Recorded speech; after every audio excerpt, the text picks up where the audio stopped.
I am not surprised that so many people often find themselves driven to the brink of madness trying to endure the constant barrage of shit that we all have to deal with on a daily basis. Mental health issues are on the rise all over the world, especially in America. When the society you live in becomes increasingly unstable, the mental health of its citizens can't help but become unstable as well. It's strange how people get mad at you for questioning things too much, asking too many questions about why the world sucks the way it does. People will acknowledge that the world sucks, but they don't like you asking for the reasons why the world sucks. Yes, the world sucks ass, they admit that much. But why does the world suck ass? When was the first time it started sucking ass? Who made it suck ass? Was there a time it wasn't sucking ass?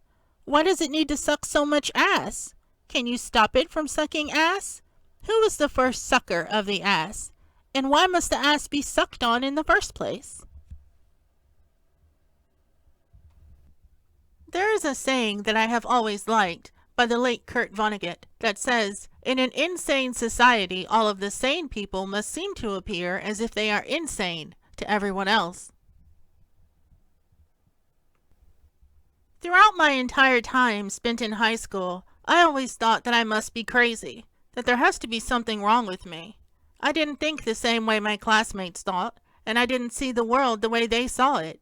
So I was always the outcast, that little weird kid that no one wants to sit next to in the lunchroom.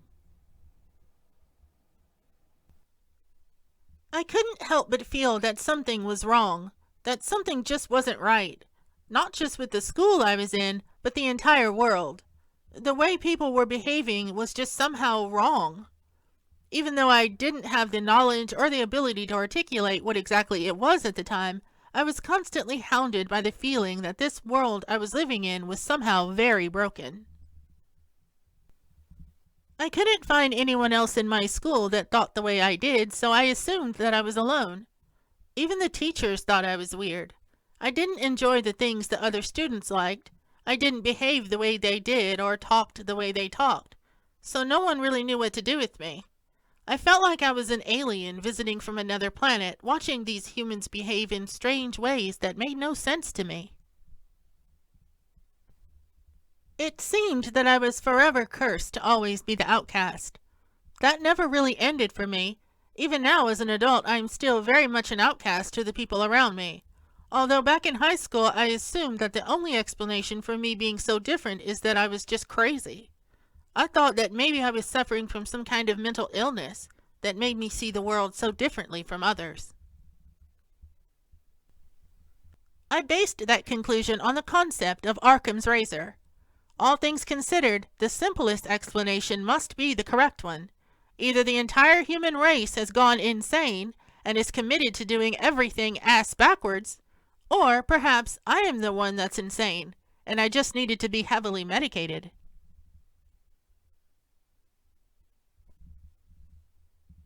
So I had to decide, either the world was crazy or I was crazy. And Occam's razor suggests that I pick the simplest answer. I thought to myself, there's no way the whole world could be crazy, so it must be me. Something must be wrong with me. So I came to the conclusion that I was somehow mentally deficient, that somehow I was crazy. And I went on thinking that for 10 more years.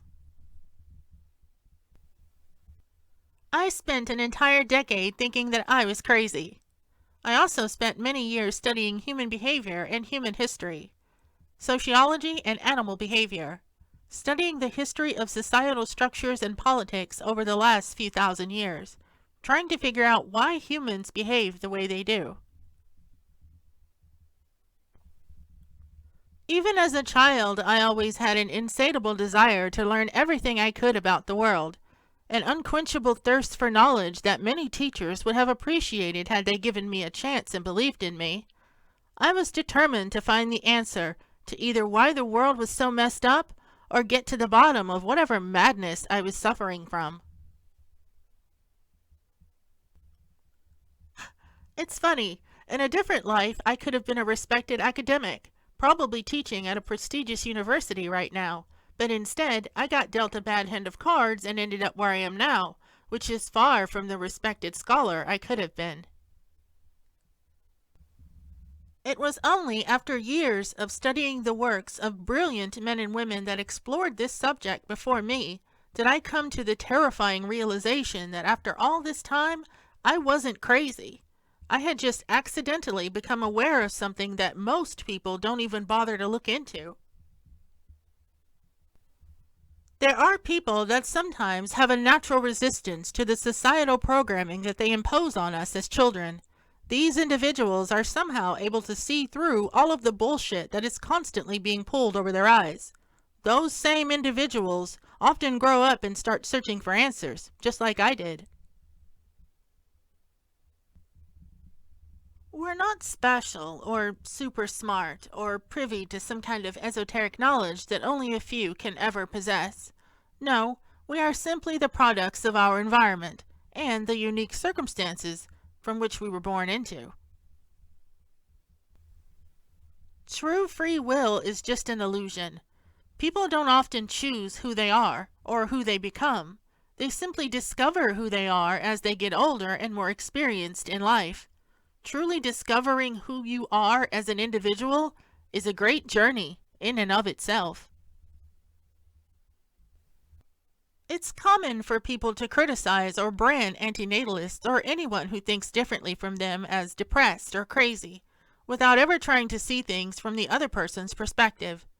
Know that when people do that to you, it is their way of trying to cope with you and your ideas, because they don't understand you.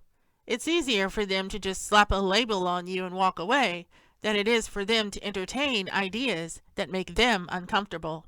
Thanks for watching, and be as safe as you can be out there.